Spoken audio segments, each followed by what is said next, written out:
So, recently, if you saw the last video, I went to Ghana, West Africa. It was a pretty cool trip. It was a non-profit that goes out there yearly, and I'm connected to it indefinitely.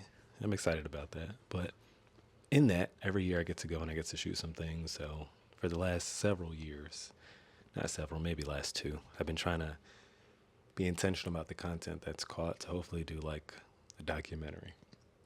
And so, in that, these are some of the things that I took with me. Now, minus the monitor and the camera, because those things are attached currently. These are the things that I went with that over the years I've learned to bring with me because there's so many challenges to shooting out there. One of them being batteries, because you're not always able to get to power. One of the other challenges is the sun is brutal, so you need something for that. Um, and then reliable audio is always a fight. But the more you go, the more you learn, and I think it helps to grow and to become more refined. This is the case to the monitor that is currently being used. So last year I picked up the Portkeys BM7, and man, that thing is amazing because I don't need a sunshade to be able to see it. And also, too, just being able to um, focus and have critical focus. Like when I went 2 years ago, I did not have a monitor, and I was upset when I saw the footage because a lot of it was out of focus, soft focus. A lot of it was uh, just all over the place. And I was like, what in the world is going on? And from then on, I was like, I cannot shoot without a monitor just because it let me know, hey, that is the thing that's going to help you in so many binds. You know, you're in focus. You know, if things are overexposed. You know, um, your framing, so many things. Prior to that point, what I was doing was I would use the LCD monitor on the Recomoto, or I would try to use my phone. But in that baking sun, it's hard to make out what the phone is actually picking up. So having a monitor is a must. Next thing that I had, this matte box. Now, I didn't get to use this as much as I thought I would, ironically, right? There's a sun, it's beaming down on me. Technically, I should have it, but I didn't. Um, and maybe, you know, next time what I'll do is find more of a use for it. But I didn't use it because of another tool that I had, and I'm going to show you guys here right now. This piece of gear was amazing this trip, let me tell you. And I loved it because I told you last year when I went, I had this issue where the sun was baking in on the footage. You couldn't stop down for anything because otherwise the entire image would be white.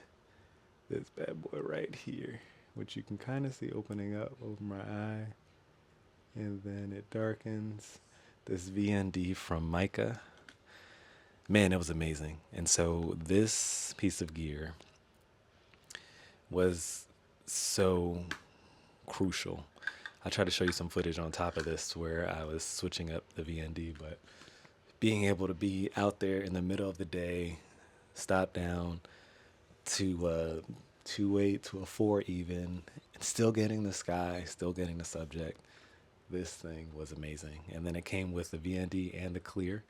And so there were times when it got late at night where I had to throw in the clear, but this thing was exceptional to say the least. So shout out to Micah for creating that piece of gear. And then what I appreciated about it is right now it's on the camera, so I can't show you, but it has a locking mechanism, and the locking mechanism allows you to put the lens on, and it has a more secure mount than if I was just attaching a lens itself. We're using the RF mount. The RF mount has a little bit of play to it, which I don't necessarily care for, and maybe I need to tighten it with I need to tighten the screws on here, but man, right out of the box, the Mikey, however the name of it is said, I got to lock on and place in there. One of my other favorite go-to pieces of gear that I bring when I'm there, the shotgun MKH 416, When I was in film school, I went to City College. It was amazing because my sound teacher there, JT, shout out to you, taught me about this mic, and she told us this mic is essentially a tank. It's could survive any weather, it could survive any drop. And let me tell you, this thing has been through so many things. I think I've had it now the last 3 years, and it's amazing. And the audio quality is, I think this is one of the things that got me into sound. I didn't really care for sound beforehand, but when I heard the audio coming out of here, I was shocked, is putting it mildly. I felt like I could hear people's thoughts. I could hear whispers behind a door. I mean, it was incredible. Just the difference in what I was hearing before versus what I was hearing after I was using this was game changing. So this was amazing. This MKH 416. The green tape is on there because this is one of the annoying pieces about this particular piece of equipment. There's a tiny screw in here that gets unscrewed every now and again. Well, right before we left, the screw came out and I lost it. So, in order to keep the back side of this mic connected, I have tape around it. And the screw, when I've looked online, and maybe someone can help me who watches this video, but when I've looked online, that screw is only available in like Germany, and it takes weeks/months to ship. So, and I went to Home Depot one time trying to look for the screw, trying to figure out if I could just find a random consumer screw, and it wasn't there. So who knows? Maybe I'll put in the order for one. Maybe I'll keep using the tape. I don't know. But yeah, shout out to this mic because it was game changing. It does require phantom power, but it's still a great mic nonetheless. This such a great piece of gear. It's important because we're out there in Africa, so much dust and debris, and being able to clean your equipment is important. So this piece right here, I picked up before we left because I was like, hey, I don't want to be out there trying to blow with my mouth. I would rather be blowing with this because I can change the intensity, slower, stronger. There's different sort of modes, and it works great. And I think I got it for like $9, so it wasn't that bad. You could probably get it cheaper somewhere else, but it was great. Okay, where was I? You're down there now. Okay, so yeah, so that was a great piece of kit. This is great because it allows me to connect and power the monitor as opposed to using batteries, which swapping them out is great, but when you're doing dock stuff, you don't always have the time. Time is your enemy, as it is in many things, but especially in dock, you're always fighting against time. And so being able to have this connected to the Goldmine battery that I have, which shout out to the Anton Bauer powering this camera right now. We were riding on a moped, and I have a clamp. If you guys have lighting equipment,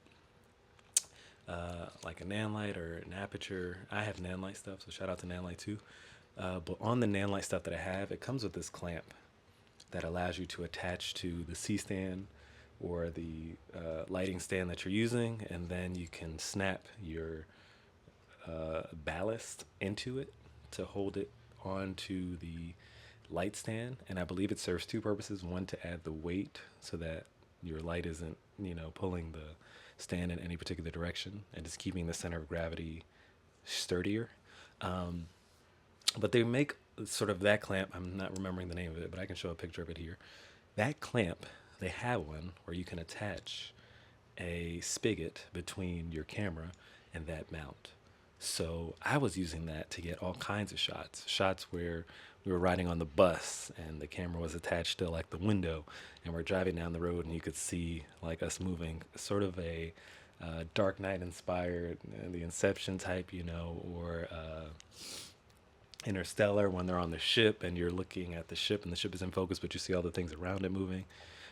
Those are really great shots, and I wanted to do something like that, so I did that, and I was able to get shots at the airport where I attached it underneath the cart where we put our luggage on it, and you push that little cart that you get at the airport. So I was doing it there. I did it on the window of the bus, and I did it on this moped thing. And as we were going, because the roads are so underdeveloped and they're basically like potholes everywhere, as we're driving, the whole thing is shaking. As it's shaking, it shakes the gold mount out of place. Because I also think I had it upside down. So I had the camera upside down. The gold mount's shaking and shaking and shaking. Eventually, it pops out of place, and the Anton Bauer drops and it just rolls on the road. Normally, any other equipment that I would have had, that would have been done for the trip. And this also is the perfect time for another little side story.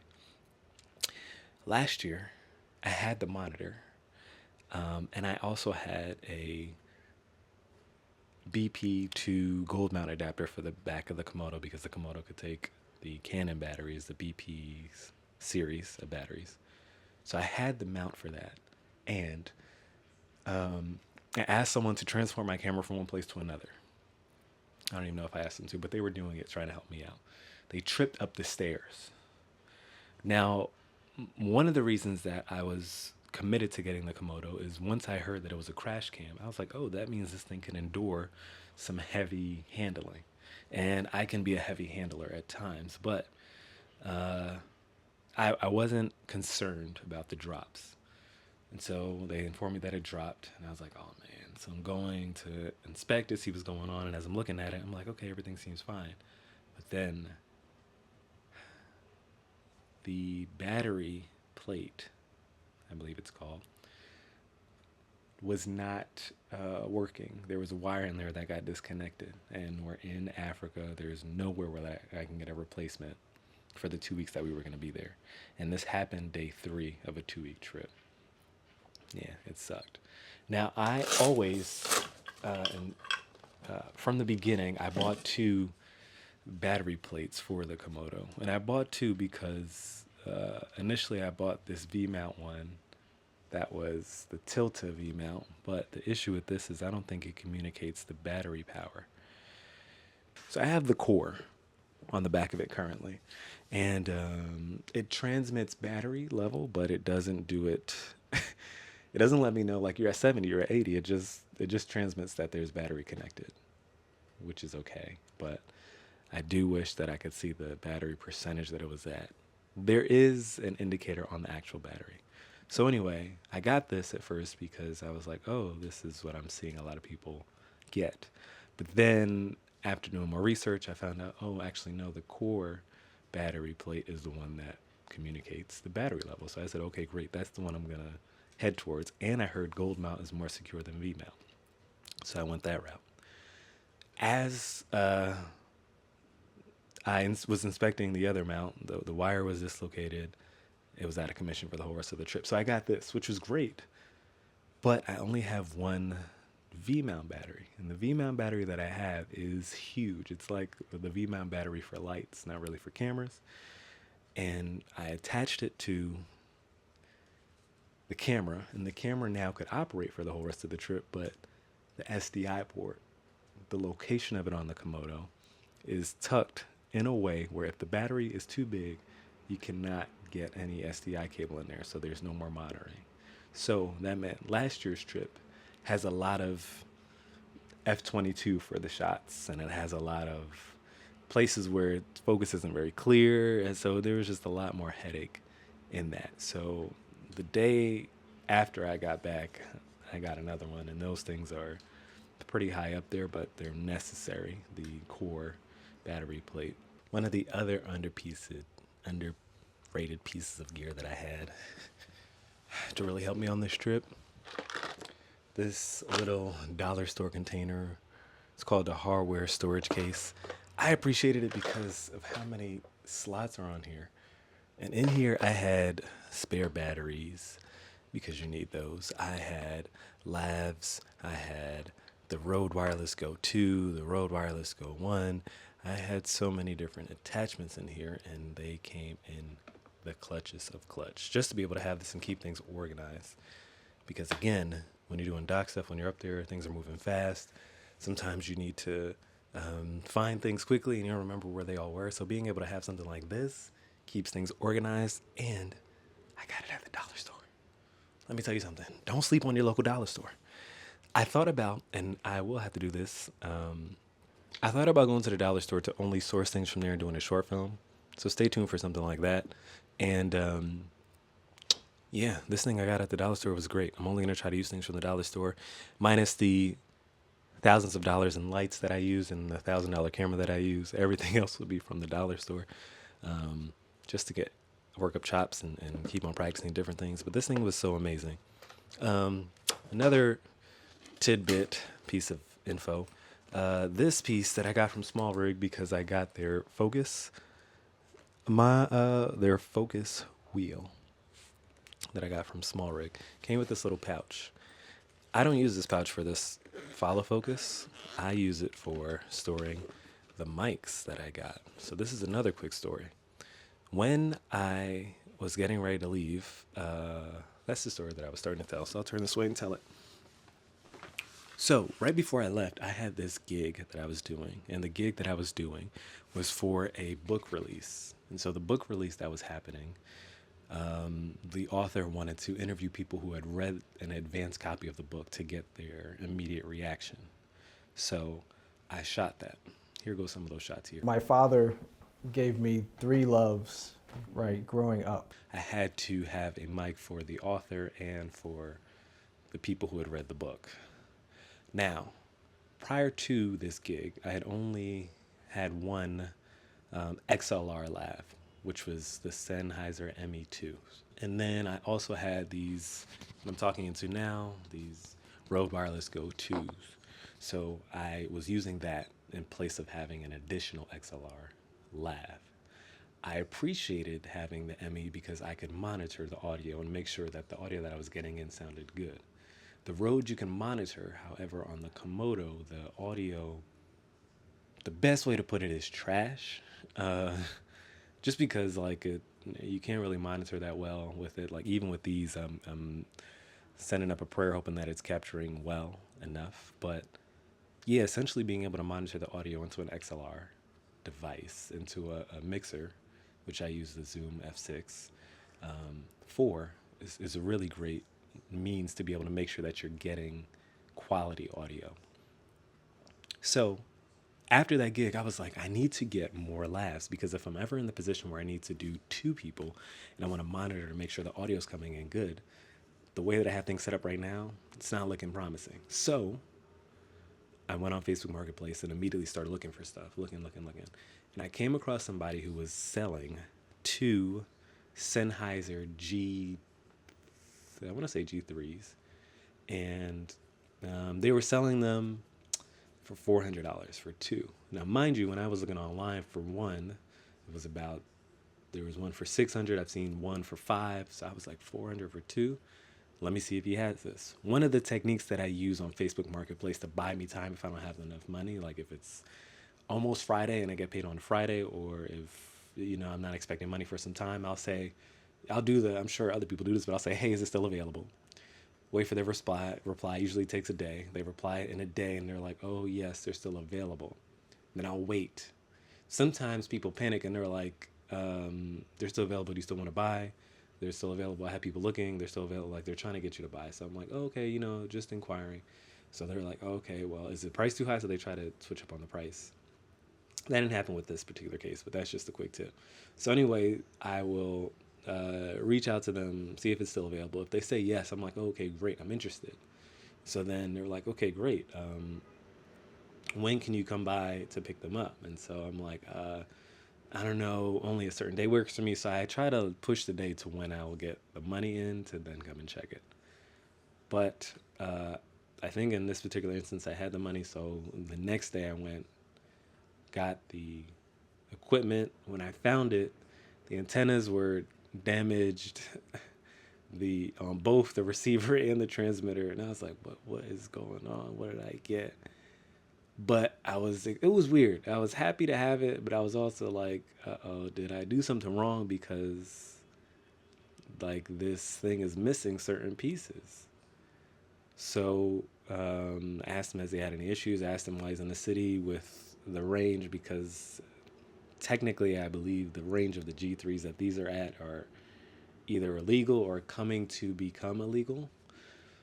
So Is it worth having? Is it better to go with the Wi-Fi models? All these questions started to arise after I got it, but I got it. I was like, let me just use them in Africa and see. And the person seemed to, out of the goodness of his own heart, intend like, hey, if these aren't working out for you, you can always bring them back. So I was like, maybe I'll just use them and bring them back. But I used them in Africa. They worked really well. I saw online that you can fix the antennas. You need a solderer and all this other stuff, but I don't know. So I don't know if I'm actually going to do it. Maybe I'll send them out or get serviced or something. But it was great to have that additional piece of kit because they did come in handy because I could monitor the audio. The only downside I would say with that system is that it requires batteries. Now, you could get rechargeable batteries, but as I've said earlier, in Africa, you're not always promised power. And even when you do have power, you don't have unlimited resource to be able to plug everything in because, and this brings me to the next really great piece of kit, and that is this piece right here that comes with almost every piece of kit nowadays. Almost, not every single one. But when I got the Rickomoto, this little box came in here. And I appreciate this little box, and I knew what this box was before we even left the country because I've been to Africa before I had a Rickomoto. And I know that when you get over there, they have a different set of power. They have a different means to plug things in. And so this thing is really great because it comes with this piece right here. So this 3-prong adapter is how things get plugged in Africa. If you don't have this, you cannot plug things in unless you go to a place that has a universal or a US as well as an international adapter built in. So you need this piece. Anyway, this piece comes in clutch because I can then plug in other things like lights, camera, all kinds of stuff into this piece. Now, I don't know what the power limit is on this thing because, I have a 500-watt light, I have a 300-watt light, and so I'm sure this can't pull unlimited power. I don't know what the limit on this power is, but this thing came in clutch. And so I appreciate having this. I use it every year, and I use it not just for my camera, but to charge my phone sometimes. I use it to do all kinds of different things. And so with that being the case, I don't have unlimited pieces of that. I don't have unlimited converters. I also don't have access to unlimited ways to plug things in. So when I do get to a place where we actually can power things, the priority typically is my camera battery. The priority typically is my phone and the laptop, usually to do DIT work, which is transferring over all of the footage that I shot. And so so that is one of the downsides of having the Sennheiser battery operated. On the flip side, having the batteries means that as long as you have unlimited batteries, you could keep charging and swapping these things out as need be. Whereas the ME2s, after you get to that 16-hour mark, you're done. Now, typically that's fine if you're in a place where you can power and you have access to charging things. But in Africa, if you go 2 to 3 days without power, that means that you're on a ticking time with charging up that audio piece. Okay, here we go. We're back in business. This one particular piece of kit I got excited for because I was like, you know what? This is going to be the thing that changes the game for this trip. There were 2 big pieces, that VND from Mikey and this piece that I was like, you know what? We're going to go ahead and bite the bullet on this thing because it will be the game changer if it works. Enter in the Condor Blue DTAP to USB-C. This thing had the potential to be one of the greatest pieces of kit. Why? Because as we're traveling, there are times where I don't have power, but I do have access to a power bank that has 20,000 milliamp hours. I do have access to a laptop sometimes that's charged, and I'm like, I will sacrifice the laptop for a few days to be able to have more battery on my camera battery. So I was excited by this piece of kit. This lasted the entire trip. throughout the trip, it did not charge the battery through USB-C from the computer. It did not charge it from power banks. It would only charge when I had it plugged directly into the wall. So the purpose that I had bought it for failed. But it still had some potential because maybe I wasn't using it right. Maybe, I don't know. But where it did come in handy is that it would allow us to charge our laptops through the camera battery if that was charged. And someone else on the trip had a few more V mounts, but no gold mounts. So I was kind of stuck with the gold mount stuff, but they have V mounts. So I was like, okay, cool. This comes in handy when we're on the bus for 12 hours. And as we're on that bus, we need to charge up our laptops to do DIT work, and the laptop's dying over time. Okay, cool. Let me plug in this device. This lasted so well into the trip. And then we got to the last day. On the last day of the trip, we were on the plane headed back to the States. As we are headed back, our plane gets detoured because of storms that were happening in New York City. The storms were so bad at a certain point, our plane dropped out of the sky twice. Let me clarify that a little. It dropped, it felt like a few hundred feet, but maybe it was like 30 feet. No, we dropped for a few seconds. And so I don't know how long that is in flight time, but we were, it felt like one person on the trip who's 6'8" came out of his seat. So it was a significant drop. So we're dropping, and then the plane caught. We fly for a little while longer, and then it drops again. Everybody on the plane was awake. We're still headed to New York. The storms are coming in. They're like, oh my goodness, there's so many delays at the Newark airport. So they were like, we have to detour to Philly. So we detoured to Philly. While we're there waiting, we were like, hey, we could do some more DIT work and just see some of the footage. The camera's dying. We can start some of the edit now too. Oh no, not the camera, excuse me. The computer's dying. Let's get out this Condor Blue adapter. So we plug it in. And I noticed throughout the trip that it would get hot, but I was like, that's fine. So it would get hot, really, really hot, to the point where it was too hot to touch in the centerpiece here, right? As you can see, the center. So it got too hot. And then the person who was using it to start some of the edit, they were like, hey, this is getting really hot. And I'm like, oh yeah, that happens typically. It should be okay though. He's like, no, it's almost too hot to hold. And he's like, it is too hot to hold. And I was like, let me see. And when he passed it to me, it came apart. And so now I can see the internal components, and the piece that had the most promise, 65 watts is what it says on the back. It was having trouble going from DTAP to computer.